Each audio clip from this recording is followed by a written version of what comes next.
Assalamualaikum teman-teman, kali ini kita akan mempelajari tentang uji regresi linier berganda. Uji regresi linier berganda itu tujuannya untuk mengetahui ada atau tidaknya pengaruh dua atau lebih variabel bebas terhadap variabel terikat. Biasanya memakai uji T dan uji F. Uji T itu bertujuan untuk mengetahui ada atau tidaknya pengaruh parsial yang diberikan variabel bebas terhadap variabel terikat. Sedangkan uji F itu bertujuan untuk mengetahui ada atau tidaknya pengaruh simultan atau bersama-sama yang diberikan variabel X terhadap variabel Y. Nah, nanti ada istilah koefisien determinasi. Koefisien determinasi ini berfungsi untuk mengetahui berapa persen pengaruh yang diberikan variabel X secara simulan terhadap variabel Y. Langsung ke contohnya. Ini ada contoh pengaruh motivasi dan minat terhadap prestasi mahasiswa. Jadi di sini yang menjadi variabel bebasnya ada dua, yaitu motivasi dan minat, sedangkan variabel terikatnya yaitu prestasi mahasiswa. Di sebelah kanannya ada tabel angka data yang kita dapat setelah melakukan penelitian. Sebelum kita olah, kita kumpulkan dulu dalam bentuk tabel ini bisa. Ya.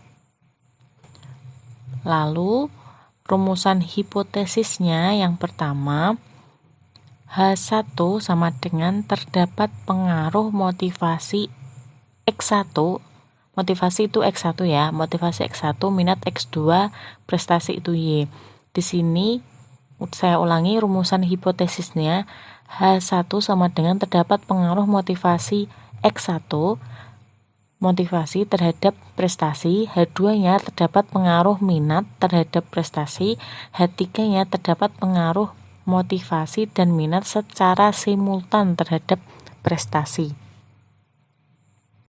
Dasar pengambilan keputusannya, uji T, jika nilai signifikansinya kurang dari 0,05, maka terdapat pengaruh variabel X terhadap variabel Y.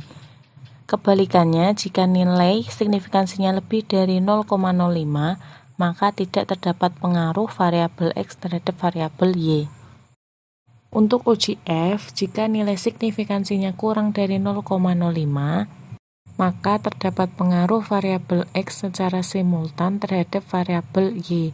Kebalikannya, jika nilai signifikansinya lebih dari 0,05, maka tidak terdapat pengaruh variabel X secara simultan terhadap variabel Y.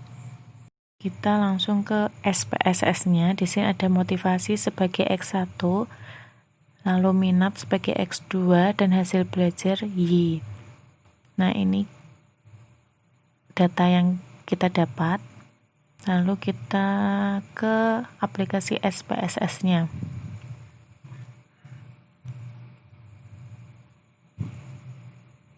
Nah, di sini ada variable view dan data view. Lalu di sini name-nya, yang pertama kita tulis X1, labelnya kita tulis motivasi. Yang kedua X2, kita beri label minat. Yang ketiga yaitu Y, kita beri label hasil belajar. Setelah itu kita ke data view, pastikan ini yang di atas berubah X1, X2, dan Y. Lalu kita ambil datanya tadi, tinggal di copy paste.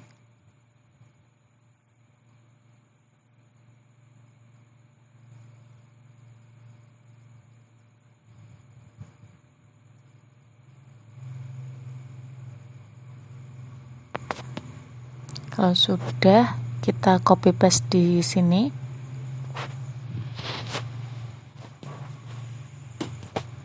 Lalu kita analyze, regresi, kita pilih linear. Lalu kita pindahkan hasil belajar di dependen karena dia variabel terikatnya. Dan motivasi dan minat kita pindah ke independen. Setelah sudah, kita klik OK. lalu akan muncul seperti kemarin. Ini ada variabel intertranslate format, model summary, sama ANOVA. Di sini kita bisa lihat R-nya 0,211 dan R square-nya 0,044. Itu artinya dia lebih dari 0,05, maka tidak terdapat pengaruh antara X terhadap Y. Sedangkan uji F-nya di sini ada F itu 0,396. Sedangkan signifikansinya 0,679. Maka artinya dia lebih dari 0,05, tidak ada pengaruh. Di sini koefisiennya terlihat jelas, motivasi nilainya ada 0,519 dan 0,520. Artinya dia lebih dari 0,05, maka tidak terdapat pengaruh antara X1 terhadap Y dan X2 terhadap Y. Gitu ya, semoga bermanfaat. Wassalamualaikum warahmatullahi wabarakatuh.